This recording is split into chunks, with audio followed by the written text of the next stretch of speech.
မင်္ဂလာပါရှင်ဒီနေ့တော့ဂျားပစုံ30ချက်သားကိုအနှစ်များများနဲ့စီပြန်ချက်နည်းလေးမျှဝေပေးပါမယ်ရှင်ပထမဦးဆုံးဒီလိုမျိုးဂျားပစုံလေးတွေကိုရေ3ခါလောက်နဲ့ခါပြီးစေပါမယ်ပြီးရင်တော့ဒီလိုမျိုးလက်ကလေးတွေကိုကကြီးလေးနဲ့ညှပ်ပြီးတော့ဖယ်ထုတ်လိုက်ပါမယ်လက်တွေအလုံးညှပ်ပြပါပြီဆိုလို့ရှိရင်ထိပ်ပေါ့နော်ဒီနေ့ကစပြီးညှပ်ချလိုက်မယ်ပြီးရင်တော့ခေါင်းကိုအခွန်လေးအသားလေးခွာလိုက်ပါမယ်ပြီးရင်တော့သူ့ရဲ့ပါးနေရဘဲညာဘက်နှစ်ချက်မှာသွားလေးတွေရှိရဲ့အဲ့နှစ်ခုကိုဖယ်ထုတ်လိုက်ပါမယ်တခါတည်းနဲ့ခေါင်းမှာရှိရဲ့အထုပ်ကလေးပါလာပါတယ်ပြီးရင်တော့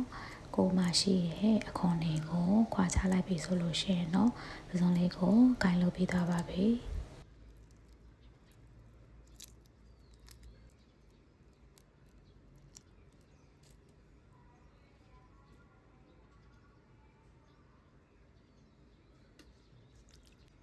အားလုံးခွာလို့ပြီးသွားပြီဆိုလို့ရှိရင်တော့နောက်ကျော်လေးကိုဓာလေးနဲ့အသားလေးခွဲပြီးတော့အမဲချောင်းလေးကိုထုတ်ပေးလိုက်ပါမယ်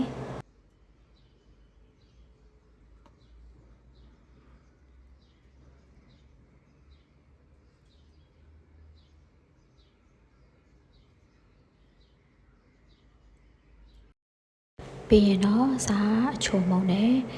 စနွေးမုံလေးနဲ့ငယ်ထည့်ပြီးတော့နေပြီးနှထားလိုက်ပါမယ်ရှင်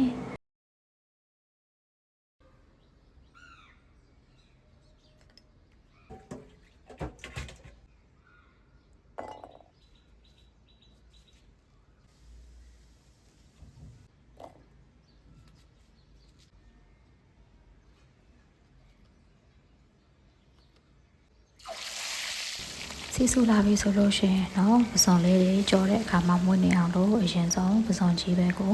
စီနဲ့ကြော်ပေးပါမယ်ဒီလိုကြော်လိုက်တော့ပစုံလေးတွေကအပေါ်ရန်လေးတွေတင်ပြီးစီရလေးအနံ့လေးမွေးပြီးတော့စီတက်တဲ့အခါမှာအရင်အနံ့ရတာကောင်းမွန်တဲ့ရလက်ကိုရရှိပါတယ်ရှင်ဆိုကအကြိုက်လဲကြော်စရာမလိုပဲနဲ့ဒီလိုမျိုးအပေါ်ရန်လေးတင်ပြီးတော့မွေးလာတဲ့အထိကြော်ပြီးပြီဆိုရင်တော့ပြန်ဆက်ထားလိုက်ပါမယ်ရှင်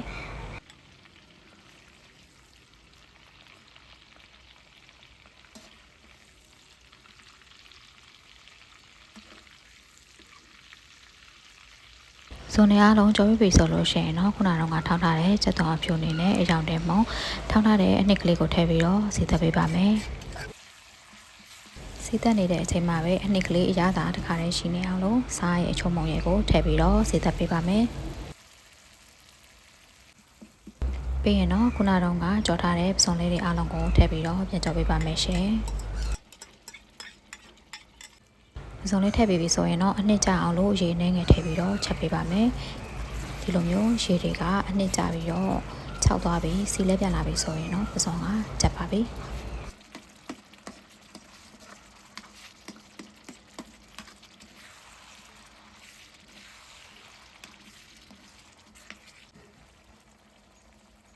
ဒီနေ့ကလွယ်ကူရွှေ့ပြီးတော့စားလုပ်ပေးပါတယ်အနှစ်များများနဲ့ဆိုတော့နေစားတာလည်းအဆင်ပြေပါတယ်အဆုံးထိကြည့်ရှုပေးလို့ကျေးဇူးတင်ပါတယ်ရှင်